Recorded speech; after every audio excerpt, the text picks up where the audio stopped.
La société juive israélienne, c'est une des sociétés les plus racistes. On fait des ADN pour chercher un peuple race juif. C'est fou, mais ça existe. J'insiste, les juifs ne sont pas un peuple, comme les catholiques ce n'est pas un peuple, comme les musulmans ce n'est pas un peuple. Et l'État d'Israël, qui s'est défini comme État juif, et cette définition n'est pas légitime. C'est-à-dire, c'est un fait colonial, mais qui a créé là-bas un peuple israélien. C'est-à-dire un peuple qui a une langue, qui a une culture, qui a un théâtre, qui a un cinéma. Woody Allen ne comprend pas le cinéma israélien, par exemple, même qu'il est d'origine juive. Donc, si vous voulez, je suis très simple. Mon peuple est appliqué à un groupe humain qui a une culture laïque commune, pas une culture religieuse. Je ne suis pas contre un État de tous ces citoyens israéliens et palestiniens, sauf que je doute que c'est réalisable un État parce que je crois que la société juive israélienne, c'est une des sociétés les plus racistes dans le monde occidental actuellement. Je dis que si Israël veut continuer à exister au Proche-Orient, il doit être un État de ses citoyens et pas d'État des Juifs du monde. Un État, c'est la meilleure solution. Si c'est une confédération de deux identités nationales, c'est pas mal. Je ne crois pas vraiment à deux États et je crois que c'est un piège.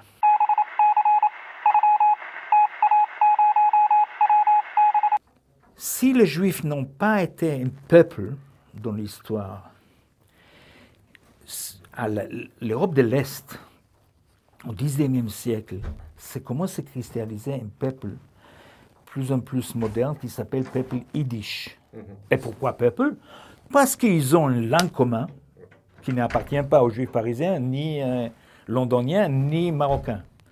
Mais ils ont une culture laïque, athée, les yiddish. Et ce n'est pas seulement langue, c'est aussi le théâtre, c'est aussi la littérature, c'est aussi l'organisation, des grandes organisations des ouvrières. Et ils parlent yiddish, ils pratiquent quelque chose de très moderne. Et ça s'appelle. Mais vous savez que le mouvement Bund, par exemple, qui était le grand mouvement juif yiddish, ils n'ont pas pensé qu'il y a un peuple juif mondial. Ils ont parlé sur le peuple, justement, à l'est de l'Europe, qui ont une culture profondément juif et athée, laïque. Mais hélas, Rothschild n'a pas appartenu jamais à ce peuple, ni à la fin du XIXe siècle, ni aujourd'hui.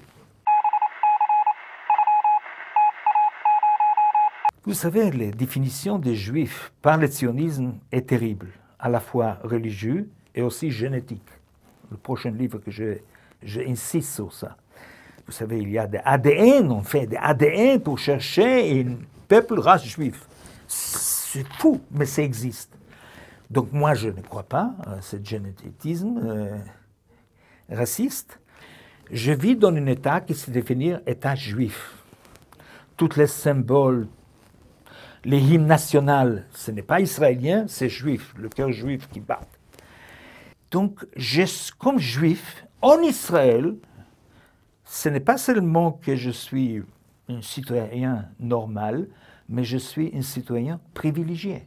Parce que si l'État est juif, mes amis palestino-israéliens, ce n'est pas leurs États, comme à moi.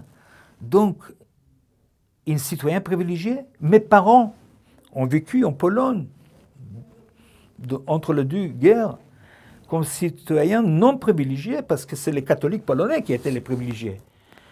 Donc, si vous voulez, modestement, j'ai décidé que je ne veux pas être un citoyen privilégié en Israël. J'ai tout l'avantage des Juifs en Israël, mais je refuse ça et je jette dans la figure de cette nationalisme juif le fait que je ne suis pas juif.